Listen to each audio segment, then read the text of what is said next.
नमस्कार। चलिए आज एक बहुत ही गहरे सवाल पर बात करते हैं। हम अपने शरीर को आखिर देखते कैसे हैं? क्या ये एक पवित्र स्थान है या बस एक अस्थायी ठिकाना? आइए इस सोच में थोड़ा और गहरा उतरते हैं। तो सवाल ये है कि क्या हमारा शरीर सिर्फ मांस और हड्डियों का एक ढांचा है? देखिए, ये सवाल सीधा दिल पर लगता है। अक्सर होता क्या है कि उम्र के साथ या जिंदगी की भाग दौड़ में हम अपने ही शरीर को एक बोझ समझने लगते हैं, है ना? जैसे कोई पुरानी टूटी फूटी इमारत हो जिसकी किसी को कोई फिक्र ही नहीं। पर क्या सच में ऐसा है? अब देखिए, हमारे सामने ना दो रास्ते हैं। एक तरफ है सराय, अस्थायी, जिसकी कोई देखभाल नहीं करता और जो वक्त के साथ बस खत्म हो रही है। और दूसरी तरफ है मंदिर, पवित्र, पूजनीय और जिसकी पूरी श्रद्धा से देखभाल की जाती है। और दुख की बात जानते हैं क्या है? ज्यादातर लोग जाने अनजाने में वो सराय वाला रास्ता चुन लेते हैं।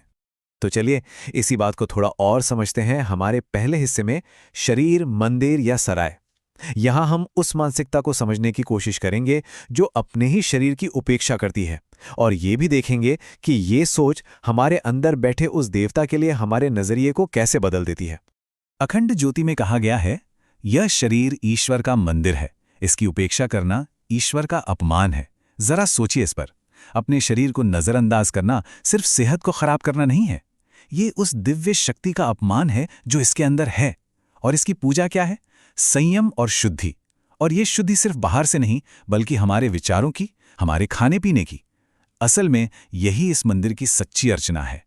ठीक है, तो शरीर एक मंदिर है, पर क्या हो अगर मैं कहूं कि ये सिर्फ मंदिर ही नहीं बल्कि इससे भी कहीं ज्यादा कुछ है? क्या हो अगर हमारा शरीर पूरे ब्रह्मांड का एक छोटा सा रूप हो? चलिए अपने दूसरे हिस्से में इसी पर बात करते हैं, आपके भीतर का ब्रह्मांड।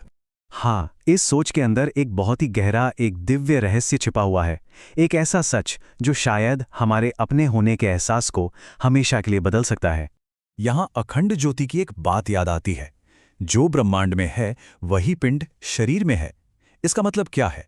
सीधा सा मतलब है कि जो सूरज, चांद, सितारों की ऊर्जा है ना, वो सब हमारे अंदर भी है।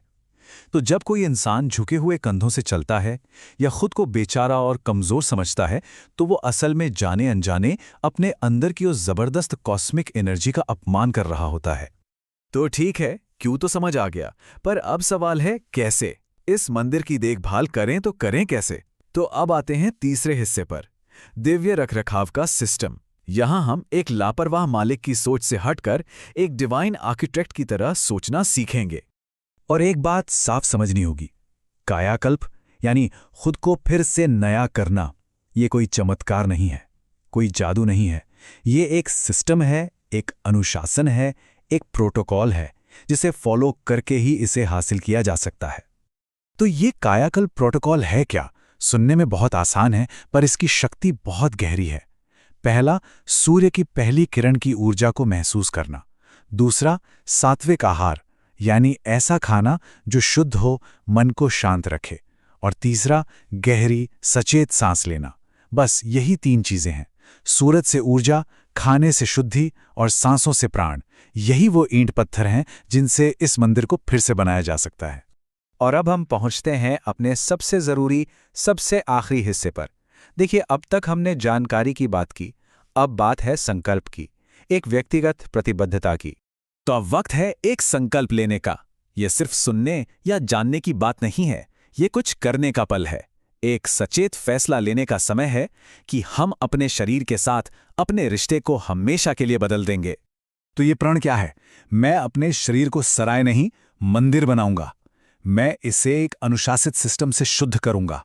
मैं इसका संरक्षक बनूंगा। और सबसे जरूरी, मैं भीतर के देवता का सम्मान करूंगा। देखिए, यहां जो आखिरी बलिदान मांगा जा रहा है वो किसी चीज का नहीं, बल्कि अपनी ही लापरवाही और खुद पर तरस खाने की आदत का है। ये अपने अंदर बैठे उस ईश्वर की रक्षा का संकल्प है। तो अगर इस पूरी चर्चा से सिर्फ एक बात याद रखनी हो तो वो ये है, हमारा शरीर कोई आम चीज नहीं है, ये ईश्वर का मंदिर है। तो आखिर में संदेश बिल्कुल साफ है, बहाने बनाना बंद, एक सिस्टम बनाओ, एक ऐसा सिस्टम जो हमारे अंदर के देवता का सम्मान करे। जय हिंद।